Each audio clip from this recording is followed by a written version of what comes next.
Steve Mandanda, donc le gardien de l'OM, est avec nous. Pour toi, c'est une surprise, Steve, quand même. Une grosse surprise. Comme le dit Lucas, on est toujours surpris, on est toujours à l'attente, donc ça fait toujours plaisir en tout cas. 6e grande compète pour toi, Steve. 4e Euro, c'est ça? Je me trompe pas dans mes comptes? T'as pas compté? Non, je oui, c'est ça, 4e Euro. Quelle longévité, c'est fou. C'est ça. 141 présences de feuilles de match à l'équipe de France, quand même, au passage, pour 34 sélections. C'est pas mal.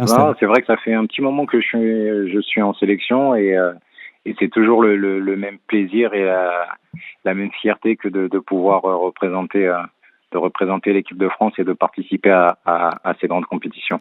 34 sélections, Steph, je ne sais pas si toi tu te rends compte, mais compte tenu qu'il y a eu un choix précis d'un numéro 1 et d'un numéro 2, et je trouve ça très bien pour le numéro 1, un peu moins bien pour le numéro 2, mais c'est une bonne gestion parce que tu sais quand même le poste important et tu le connais mieux que personne, et des fois la mauvaise gestion de ces deux gardiens, je parle même pas du troisième, la mauvaise gestion fait que tu arrives à construire deux gardiens moyens, pour ne pas dire mauvais, et là au moins c'est clair. Mais par contre 34 sélections quand on est second, je te dis tout simplement bravo.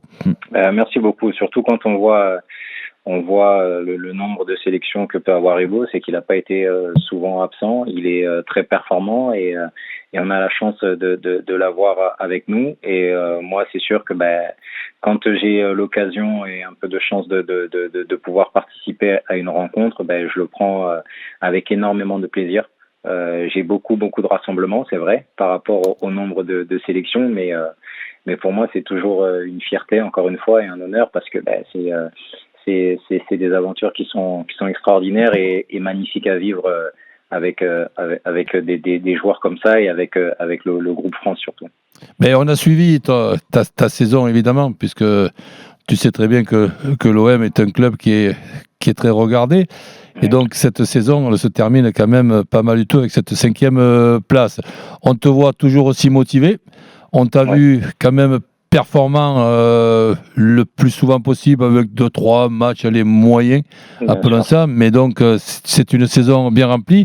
Est-ce que tu t'es fixé comme objectif d'aller jusqu'à la Coupe du Monde au Qatar, ou tu laisseras faire les choses?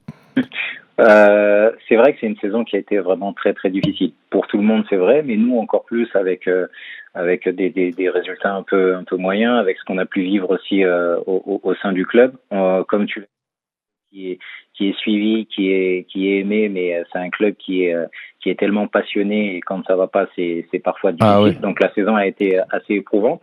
Elle se termine, on va dire, correctement en accrochant cette 5e place, même si c'était pas du tout l'objectif initial.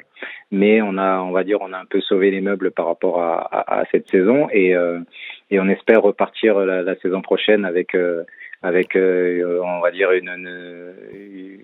des meilleurs résultats. Après, me concernant, je suis vraiment dans l'optique de profiter un maximum. Aujourd'hui, j'ai la chance de faire partie de cette liste de 26. C'est de profiter de cette compétition, et puis après, on verra bien ce que l'avenir me réserve et comment ça va évoluer. En tout cas, bravo pour tout ce que tu fais jusqu'à aujourd'hui. Tu fais partie des 8 joueurs de la liste qui ont déjà joué avec Karim Benzema. C'est l'événement de la journée, son retour après 5 ans et demi d'absence. Raconte-nous un peu, est-ce que tu étais au courant? Comment tu prends cette info? Est-ce que, comme l'a dit Deschamps, l'équipe de France sera forcément meilleure avec lui? C'est un peu comme Lucas, on a suivi un peu l'actualité dans la journée. Ça a un peu fuité, on va dire. Donc à partir du moment que ça fuite, en général, c'est que c'est vrai. Moi, je suis vraiment très très content de ce retour de Karim, parce qu'avant tout, c'est un joueur qui est extraordinaire. C'est quelqu'un que j'apprécie énormément. Donc, je suis vraiment vraiment content qu'il réintègre et qu'il retrouve l'équipe de France. Et forcément, vu le niveau qu'il a depuis pas mal d'années, vu la qualité du joueur, ça sera forcément un plus pour l'équipe de France. Après, bien sûr qu'on va énormément attendre de lui, mais ça va être tout un collectif, et on aura besoin de tout le monde. Donc voilà, on espère qu'il va briller. Donc s'il brille, ça veut dire que l'équipe de France brille, et si l'équipe de France brille, tout le monde est heureux et tout le monde est content. Merci Steph d'être venu sur RMC. Merci et bravo. À bientôt. Salut Steph.